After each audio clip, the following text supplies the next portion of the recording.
Eclesiastes 9 e Lucas 16. Todos encontraram? Amém?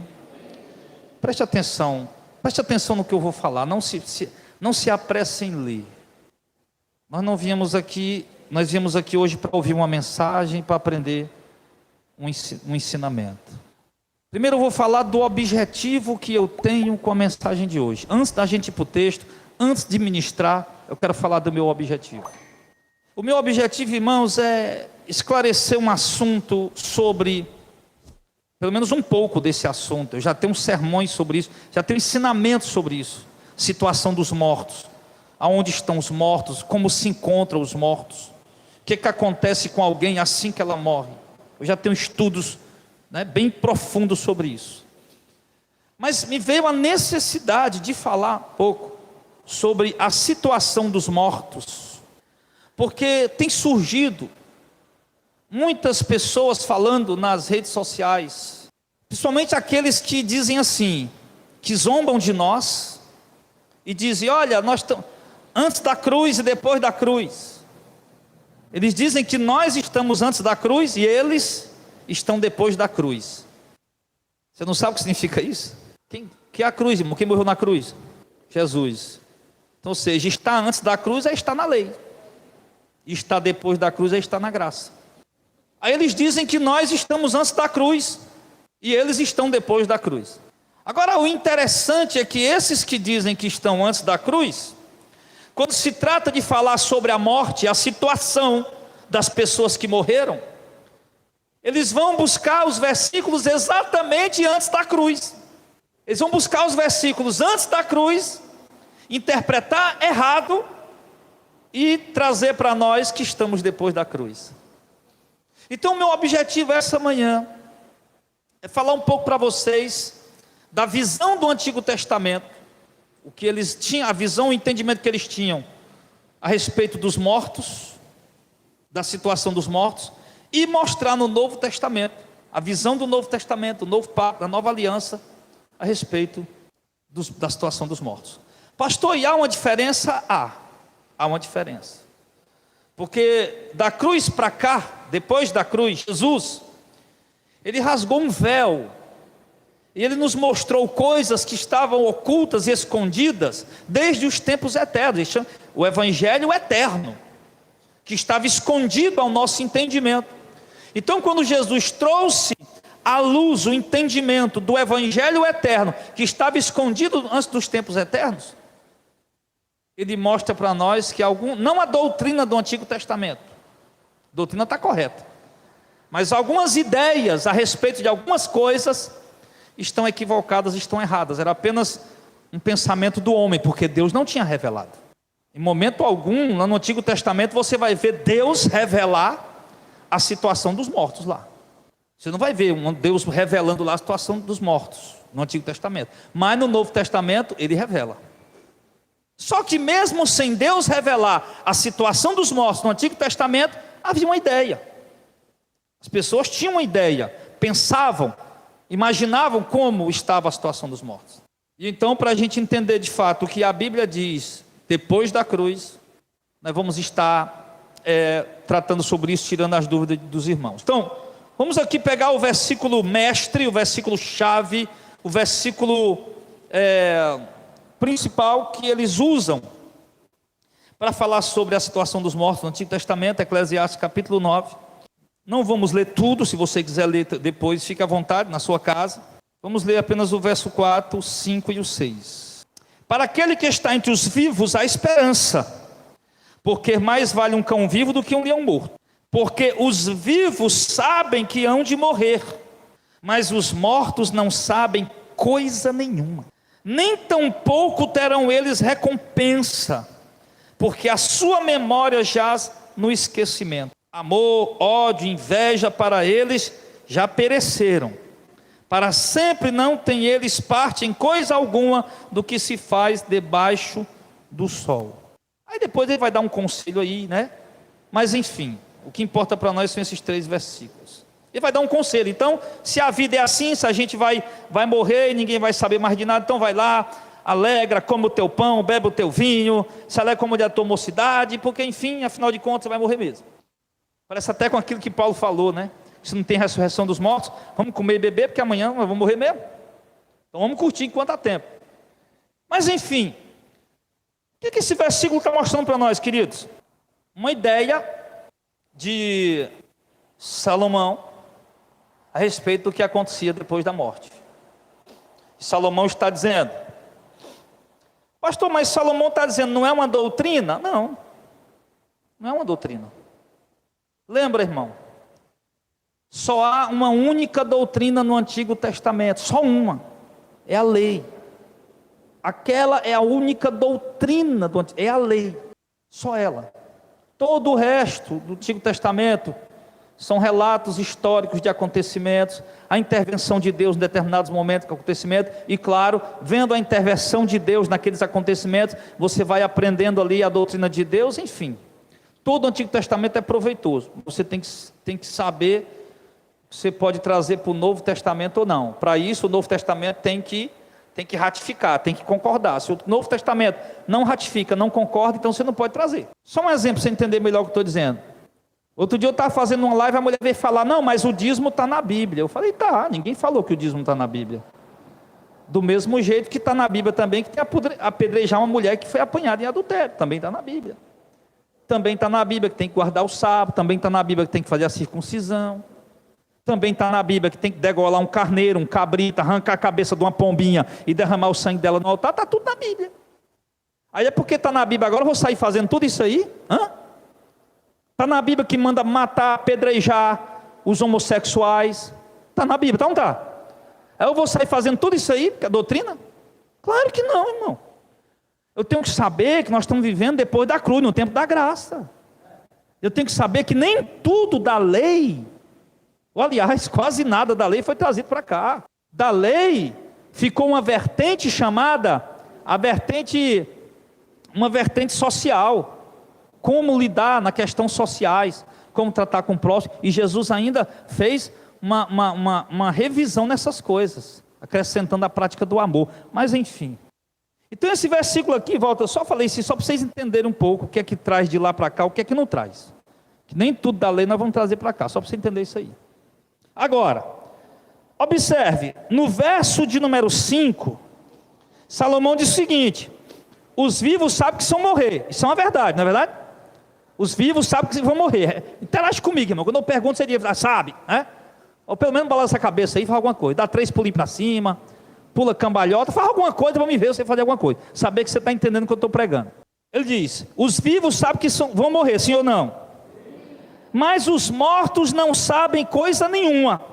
Nós vamos começar a ver nesse versículo erros e acertos. Porque, de fato, os vivos sabem que vão morrer. Mas os mortos não sabem de coisa alguma? Isso está errado. Isso era um pensamento de Salomão. Como é que o Salomão sabe? Ele nunca foi lá nos mortos. Ele não tinha morrido e voltado a viver para saber se os mortos sabiam de nada. Ele não tinha nenhuma doutrina dada por Moisés ou algum versículo do Antigo Testamento de um profeta explicando o que é que acontecia com os mortos. Como é que estava a situação dos mortos. Então isso é o pensamento dele. Por quê? Porque Salomão via quando alguém morre, o que é que acontece? O corpo nela para de se mexer. O corpo, o espírito sai e a pessoa perde a vida. O corpo fica na inércia, ele vai para um caixão, depois vai para o sepulcro e fica lá. Sem se mover, sem pensar, sem rir, sem chorar, sem ter raiva, sem ter amor, sem ter nada disso. Então Salomão olhar para o morto ali, ele chegou à conclusão, os mortos não sabem de nada. Aí nós vamos já saber, vamos já ver no Novo Testamento o que é que diz. Aqui é no Velho. Aqui é o pessoal que diz que está depois da cruz, prega isso aqui. Estão depois da cruz, lá, e pega isso aqui, que isso aqui está antes da cruz.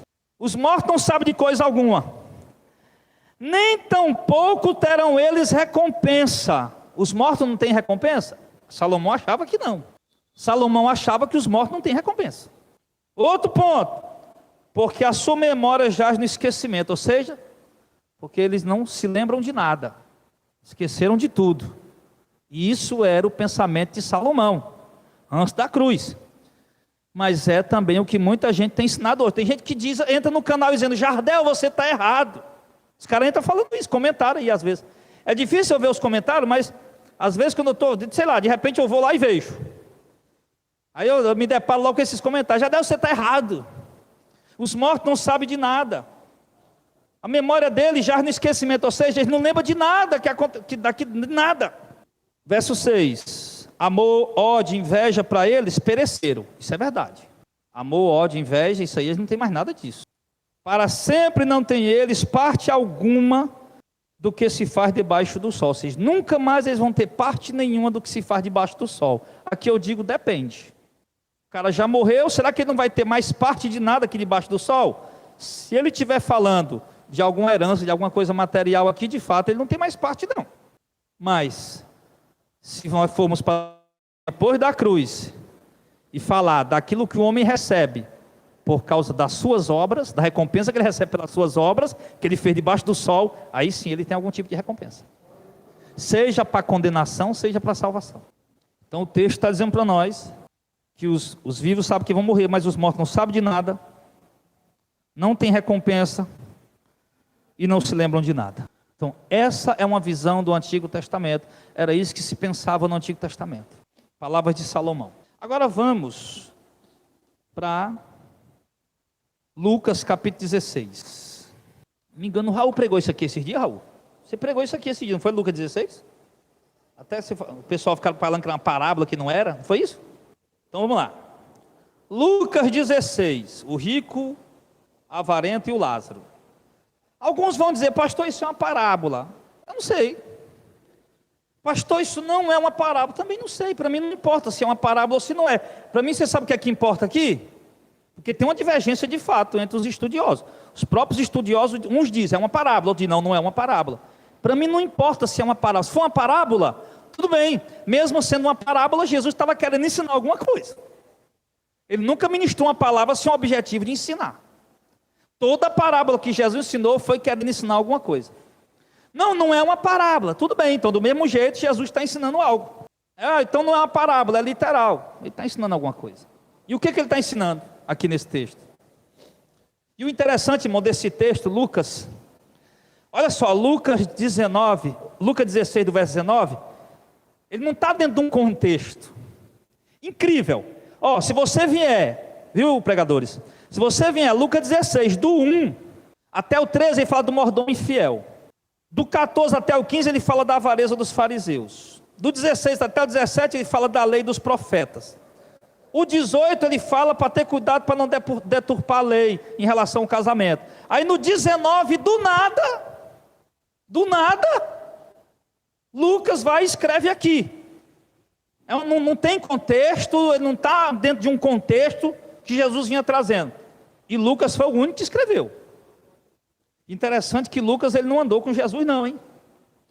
Mateus andou com Jesus, Mateus andou com Jesus e escreveu o evangelho dele por ter andado com Jesus. Marcos escreveu o evangelho de Marcos por ter andado com Pedro e ver Pedro pregando, falando, e o povo romano querendo que escrevesse, o Marcos foi lá e escreveu. O João escreveu baseado nas palavras de Pedro. O João escreveu o evangelho também baseado por ter andado com Jesus. Agora Lucas não, Lucas foi um historiador, um pesquisador. Quando ele vai escrever lá, ele vai dizer, ó Teófilo, né? Vai chamar o Teófilo, eu escrevi essas coisas, depois de ter feito uma investigação apurada sobre os fatos que ocorreram e tal. Então Lucas fez uma investigação, andou com Paulo,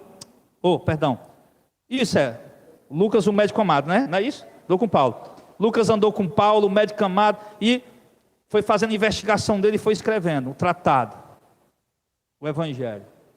E foi o único que se preocupou em escrever isso aqui. E aqui, ele vai tratar o seguinte, o que o evangelho revela depois da cruz. Aliás, depois da cruz não, porque ele estava aqui ainda, viu, irmãos? Isso aqui ainda é antes da cruz, tá? Jesus já tinha morrido aqui? Não, porque ele quem está falando isso, né? Então ele não tinha morrido ainda. Então vamos ver o que Jesus, que veio para trazer o evangelho eterno que estava oculto, que estava escondido, desde os tempos eternos, o que ele veio revelar para nós a respeito da morte? Porque essa questão da morte ela era tão enigmática, que, por exemplo, os fariseus, tinham muitos grupos religiosos, pessoas que tentavam obedecer a lei, ensinar a lei. Os fariseus acreditavam, tem sim ressurreição dos mortos. Os saduceus diziam, não tem ressurreição dos mortos não. Os fariseus acreditavam em anjo, em ressurreição dos mortos, em demônio. Os saduceus não acreditavam em nada disso. Por quê? Então, Jesus vem, está lá os judeus lá tudo pensando, né? Não, os mortos vão tudo para o mesmo lugar, não tem céu, não tem inferno. Vai todo mundo, aí chamava de Hades, né? O lugar do sepulcro, vão lá todo mundo para o sepulcro, fica lá, ninguém sabe de nada, ninguém pensa nada, ninguém vai nada. Está todo mundo lá, os ímpios, os bons, os maus, está todo mundo num canto só. O espírito, a alma, o corpo volta à terra, o espírito volta a Deus que lhe deu, está lá. Aí Jesus vem e explica o seguinte: havia um homem rico que se vestia de púrpura, verso 19, e de linho finíssimo, e vivia todos os dias regalado esplendidamente. Havia também um certo mendigo chamado Lázaro, porque jazia de chaga à porta daquele. Desejava alimentar-se com as migalhas que caíam da mesa do rico, e os próprios cães vinham lamber-lhes as chagas. E aconteceu que o mendigo morreu, foi levado pelos anjos para o seio de Abraão, e morreu também o rico e foi sepultado. Aqui Jesus já começa aqui, sutilmente revelar que tem dois destinos. Eu imagino os judeus prendendo a atenção. Como é que é isso aí? Não, porque a gente não sabe. O Salomão disse, morreu todo mundo no mesmo lugar, ninguém sabe de nada. Não, mas Jesus está dizendo o quê? Um morreu, foi para o seio de Abraão, o outro morreu, foi sepultado. Aí Jesus continua. Verso 23. No inferno, ergueu os olhos, estando em tormentos, e viu ao longe Abraão e Lázaro no seu seio. Pastor, mas o inferno, tradução para inferno é Hades, é sepultura. Ah, mas sepultura pode ser, em alguns casos pode se traduzir por sepultura. Mas o que é que um cara no sepulcro aqui vai levantar os olhos e ver alguém? Por que Jesus ia falar isso? Não, porque não, eles são inteligentes demais, né? Eles estudam muito, né? Não, porque isso aí é uma parábola romana. Eu não quero saber se é uma parábola romana, se é uma parábola judaica, se é uma parábola fenícia, síria. Eu quero saber que é o meu Jesus, o verbo que se fez carne, a verdade de Deus que está falando. E ele diz: e no inferno ergueu os olhos, estando em tormento, e viu ao longe Abraão e Lázaro no seu seio. Então o texto revela que que o rico estava num lugar que ele diz que era no inferno, e no próprio verso 23 revela que o Lázaro estava com Abraão, no seio de Abraão, no lugar que a gente chama também de paraíso. E aí ele vai dizer, clamando, verso 24, ele diz: pai Abraão. Opa, como é que ele está conhecendo Abraão? Mas o Salomão não disse que ele não lembra de nada? Ele diz: pai Abraão, tem misericórdia de mim, manda o Lázaro. Lázaro? Como é que ele sabe que era o Lázaro? Salomão disse que ele não lembra de nada. E está conhecendo até o Lázaro. Pai Abraão, manda o Lázaro, que molhe na ponta do dedo água e refresque a minha língua, porque estou atormentado nessa chama. Disse, porém, Abraão: filho, lembra-te. Olha o verso 25. Vai, todo mundo lê aí, vai. Disse, porém, Abraão: filho, lembra-te de que recebeste teus bens em vida, e Lázaro somente males. Agora esse é consolado e tu atormentado. É isso. O que Abraão disse? Filho, lembra-te. Para lembrar tem que ter memória, então não tem. Como é que Salomão disse que os mortos não sabem de nada? Porque Salomão não tinha uma estrutura bíblica, uma doutrina bíblica, uma explanação bíblica, um texto com contexto explicando sobre a morte, como nós temos. Por isso que Salomão deu a ideia dele, o que ele achava, o que ele pensava. Isso aqui, irmão, Jesus está descortinando. Olha, o que o Salomão falou lá não é doutrina, não. O que Salomão falou lá é pensamento dele. Deixa eu abrir o véu aqui, o que acontece depois da morte. O que acontece com quem morre? Onde é que eles estão de fato? Se eles têm memória ou não têm? Se esqueceram de tudo ou não esqueceram?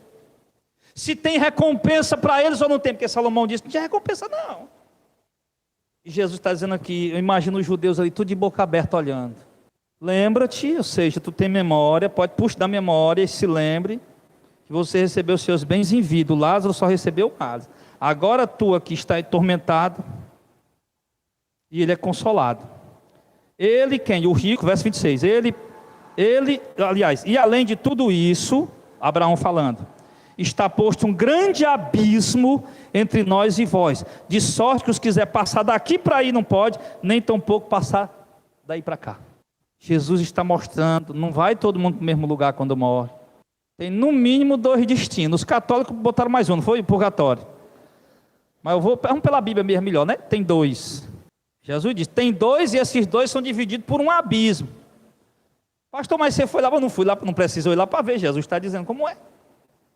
É por isso que eu acredito nas coisas eternas, nas coisas celestiais, que nós vamos andar em cima de rua de ouro, morar, está na nossa cidade com portões de pérola, ter o rio da água da vida, ver o próprio Deus lá na presença, comer na mesa com Abraão, Isaac, Jacó, os profetas e o próprio Jesus lá, porque Jesus falou.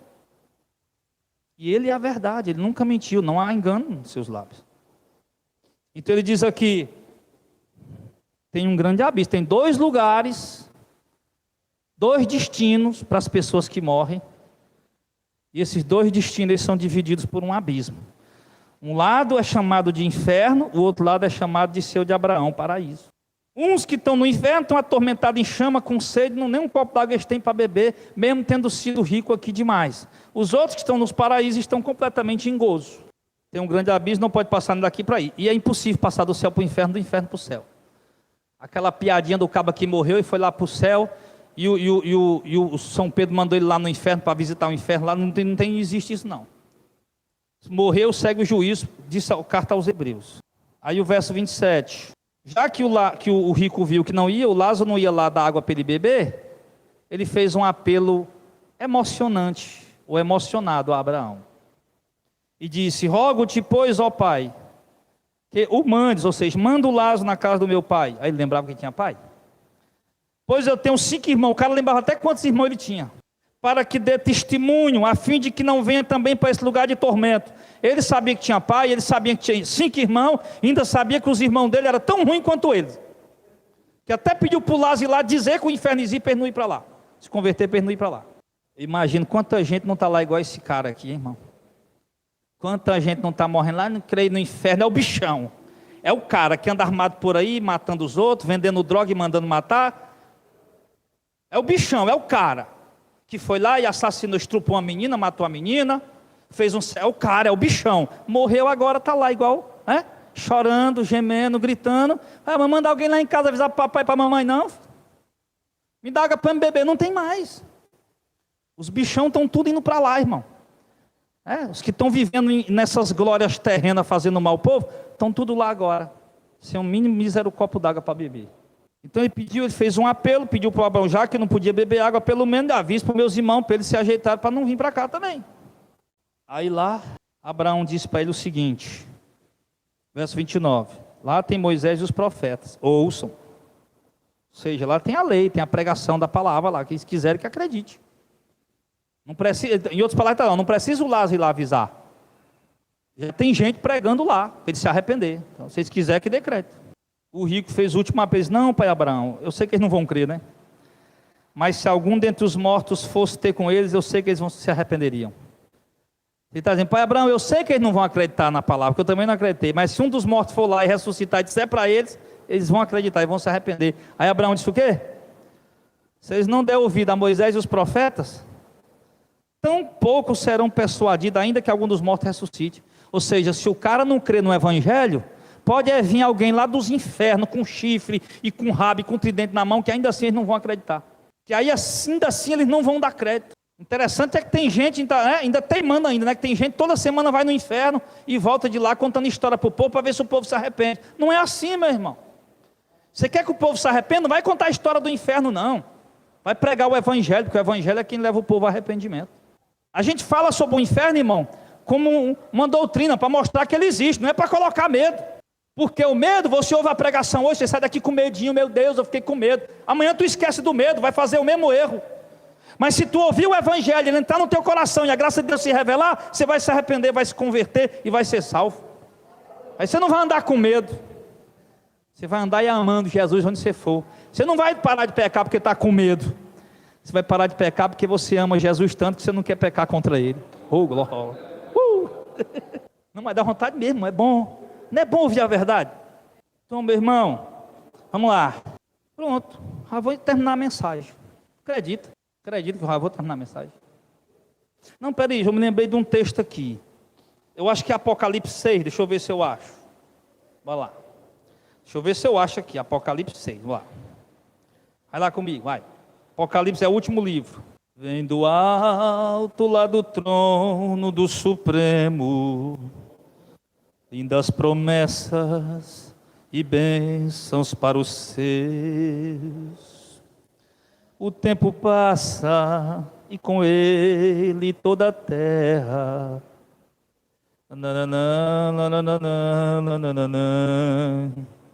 Confia no Senhor e espera, de joelhos e a face no chão. Apocalipse 6.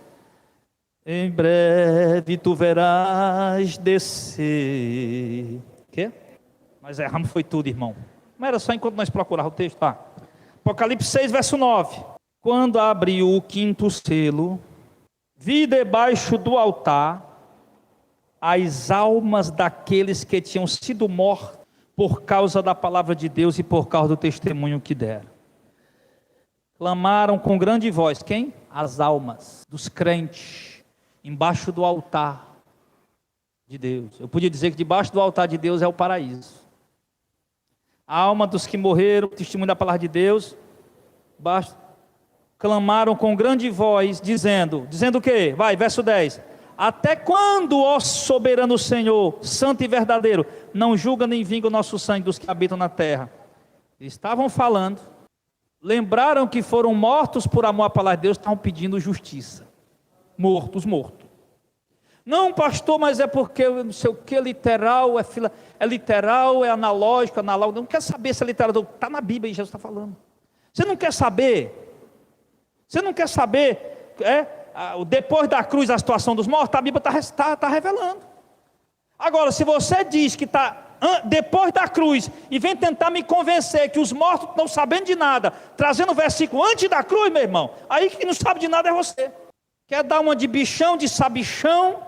Estamos depois da cruz, não estamos na lei. Olha aí o Jardel, olha aí os crentes aí, olha os evangélicos, olha aí, antes da cruz, nós estamos depois da cruz. Aí, pois vocês estão depois da cruz, me explica sobre os mortos. Não, Eclesiastes 9, os mortos não sabem de nada. Eu digo, não, isso é antes da cruz. Eu quero saber depois da cruz. Aquele que veio para morrer por nós. E na verdade, irmão, o que Jesus está revelando aqui, não é nem depois da cruz ainda. Era o que realmente acontecia com os mortos. Porque Jesus não tinha morrido ainda. Jesus não tinha ainda morrido no Calvário. Ainda não estávamos depois da cruz. Então Jesus veio dizer para os judeus: vocês estão pensando errado a respeito dos mortos. Os mortos estão conscientes. Há dois lugares: um lugar chamado paraíso, o céu de Abraão, outro lugar chamado inferno, onde uns estão em tormento, outros estão em repouso. E eles já estão lá, e lá tem um grande abismo, e eles estão conscientes. Jesus revelou isso para nós. Os mortos estão dormindo, o corpo. Quando fala, Jesus, ei, vamos lá, o Lázaro, vai lá, Jesus, curar o Lázaro. Não, o Lázaro está dormindo. Ele disse isso. Aí eu disse, mas ele está dormindo, então vai ficar bem. Jesus disse, não, Lázaro está dormindo, a pessoa que era o repouso do não, Lázaro morreu. Dormindo, morreu, o Lázaro estava lá. Estava no sepulcro. Então por isso que a gente diz, dormiu com o Senhor, morreu, o corpo. Mas Jesus deixou claro e revelou para nós que o Espírito está vivo e se lembra muito bem, pelo menos é que o texto revela para nós. Quem entendeu aí, diga amém. Os mortos estão ou no inferno ou no paraíso, uns estão em tormento, outros estão em gozo, sim, estão conscientes, lembram das coisas que aconteceram aqui, sim. É isso, é o que a Bíblia mostra para nós, nas palavras do próprio Jesus. Então, Salomão falou, foi um pensamento dele, era uma ideia da época, não era uma doutrina, era um pensamento dele, uma ideia da época.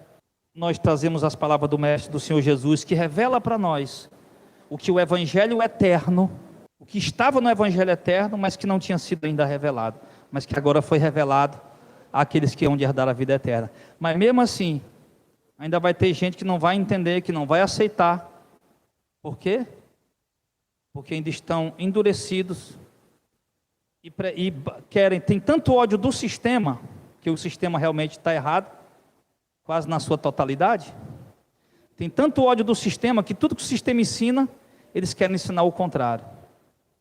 E a gente não deve proceder dessa maneira. A gente deve proceder pelo que a Bíblia ensina. E o que a Bíblia ensina é que é o correto. Não vamos basear por ódio ao sistema. Eu não vou me basear, pregar toda a palavra porque eu quero combater o sistema. Não, eu vou pregar o que a Bíblia diz. Se ela combate o sistema, amém. Se não combate, amém também. Mas é o que a Bíblia fala. Entendido aí sobre os mortos? Então vamos ficar em pé. Nós temos já uma reunião com os obreiros.